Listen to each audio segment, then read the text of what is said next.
Bonjour, bienvenue dans l'édition de l'emploi. C'est d'un métier à risque dont nous allons parler aujourd'hui avec ce métier de charpentier-couvreur. Il travaille toujours en hauteur. Si l'un des principaux dangers reste la chute, des douleurs musculaires peuvent aussi survenir en portant de lourdes charges. Comment réduire ces risques? C'est ce que nous allons voir avec Aline Drone, qui est sociologue et chargée de mission à l'ARACT Lorraine, l'association régionale, vous le savez, pour l'amélioration des conditions de travail. Aline, bonjour. Merci beaucoup d'être avec nous. Alors, on est en plein dans l'actualité puisque l'ARACT met en place justement une action collective via ce métier. Oui, pour ce métier en fait.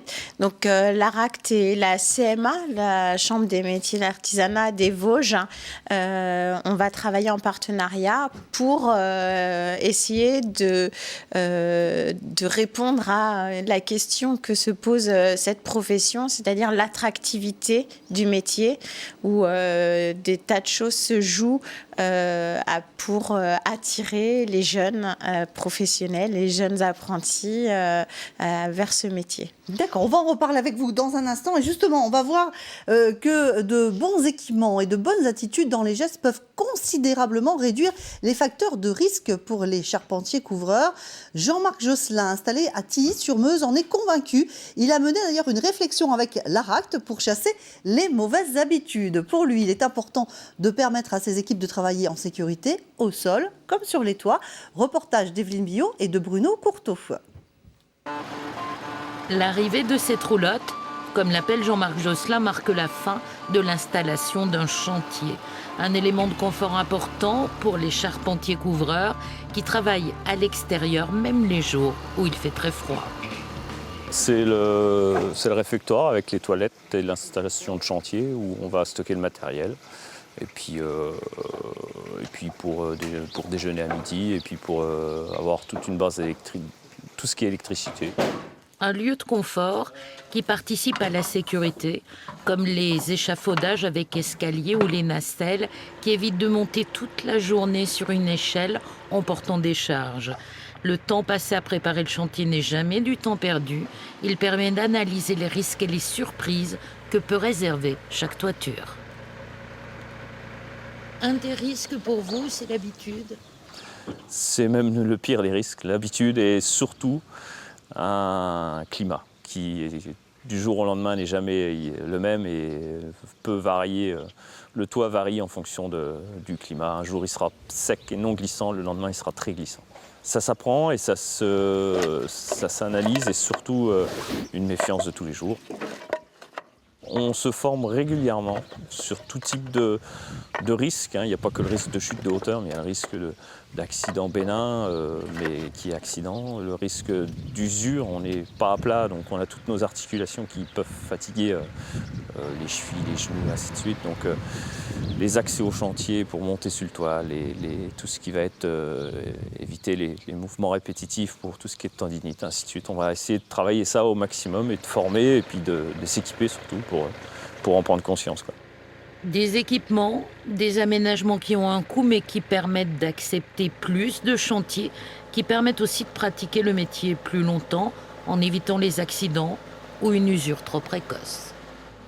Allez, on vient de voir ce reportage avec quelques exemples, mais qu'est-ce qui le rend vraiment si pénible, ce métier qu'il démarque des autres? Alors, Monsieur Josselin, dans le reportage, l'a dit à plusieurs reprises, c'est le travail en hauteur, clairement. L'ouvrage est en hauteur.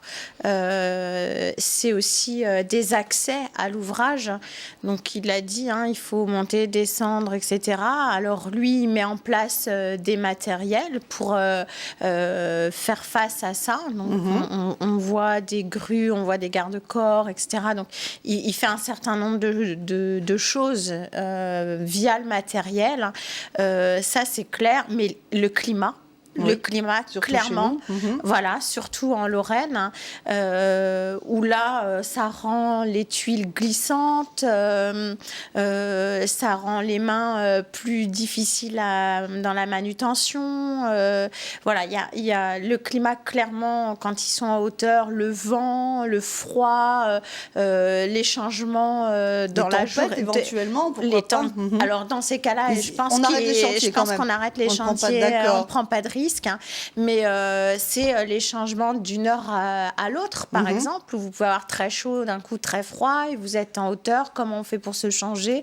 Enfin voilà, alors après on descend, on monte, etc. Mais clairement, le climat et le travail en hauteur sont vraiment risqués. D'accord, donc des risques, un travail pénible, on l'a dit, d'où des difficultés vraiment de recrutement auprès des jeunes. Oui, c'est un métier qui est peu attractif, alors que c'est un métier qui est en plein développement, c'est-à-dire qu'il évolue énormément. Aujourd'hui, on a affaire à des nouveaux outils qui doivent aller chercher du côté de la cognition, c'est-à-dire des connaissances. On a des nouveaux outils à commande numérique.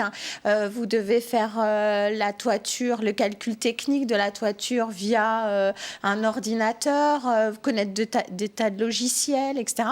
Donc en fait, ce n'est pas qu'un travail à l'extérieur, c'est aussi un travail qui demande une aisance intellectuelle, de calcul, de technicité, de savoir-faire.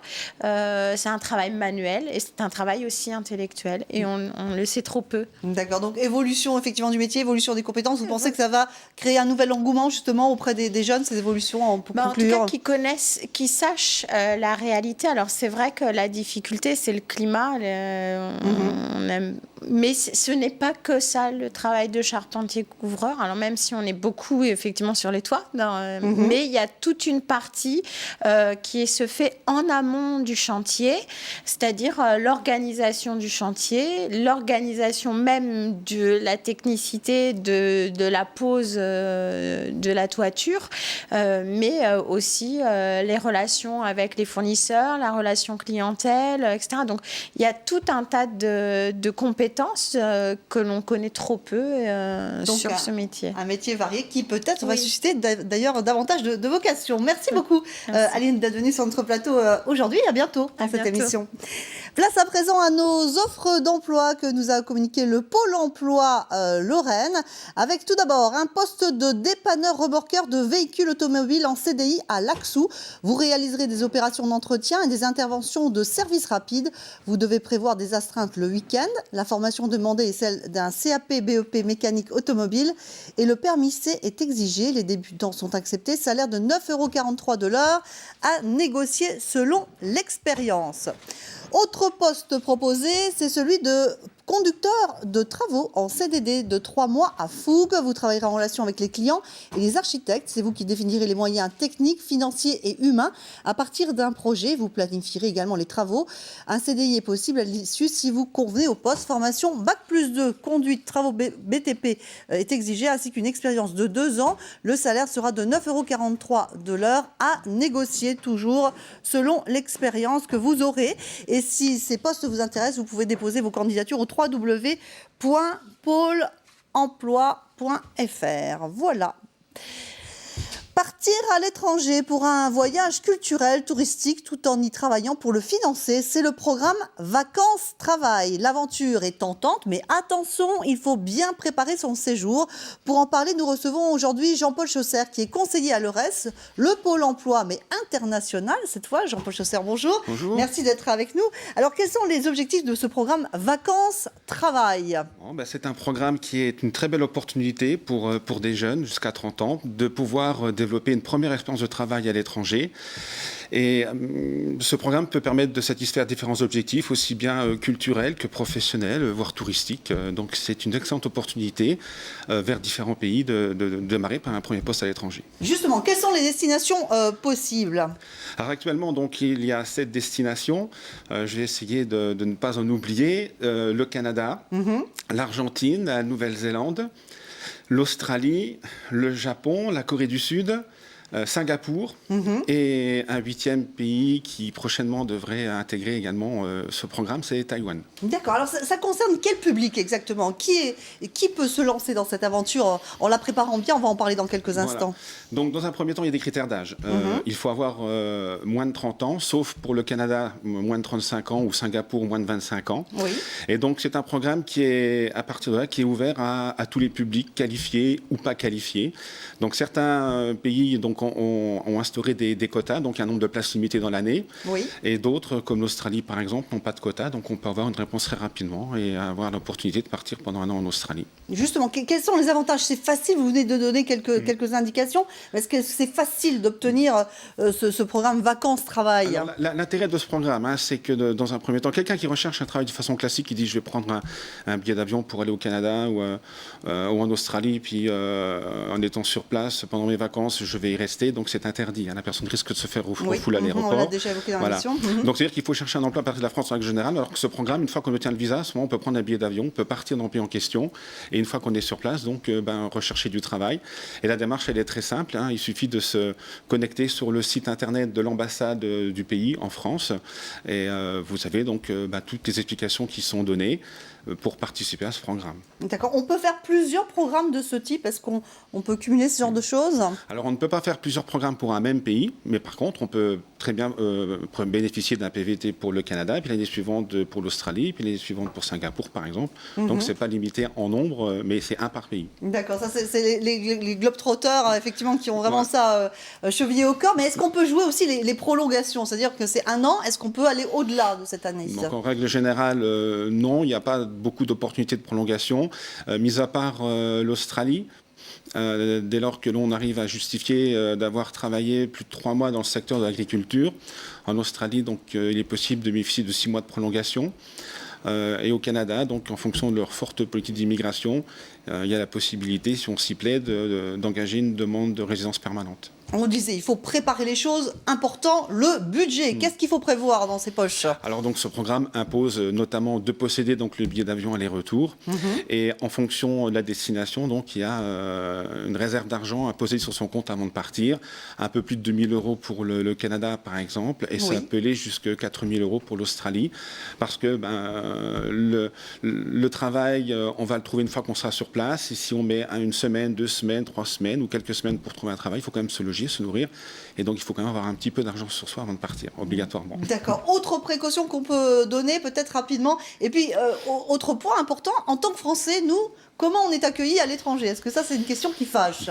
C'est une question qui peut fâcher, ça dépend de la destination où on va, mais bon, les pays de l'hémisphère sud, on ne peut pas dire que dans un premier temps, les Français bénéficient d'une bonne image, et donc il est important de pouvoir anticiper le choc culturel qui, lui, ne sera pas simple, d'anticiper donc le choc culturel que l'on va rencontrer sur place, tant au niveau des relations dans la vie de tous les jours qu'au sein de l'entreprise, que des comportements qui peuvent être peut-être trop français. Le français, quand même, quelqu'un qui est râleur, par exemple, indiscipliné, donc qui aime bien couper les files d'attente, pas forcément très travailleur quand il s'agit de travailler dans l'agriculture. Voilà, donc il y a certaines images comme celle-ci, dans l'hémisphère sud notamment, sur lesquelles il va falloir être très vigilant si on veut s'adapter, s'intégrer le mieux possible. D'accord, bien, merci beaucoup pour ces conseils très pratiques. Merci beaucoup, Jean-Paul Chausser.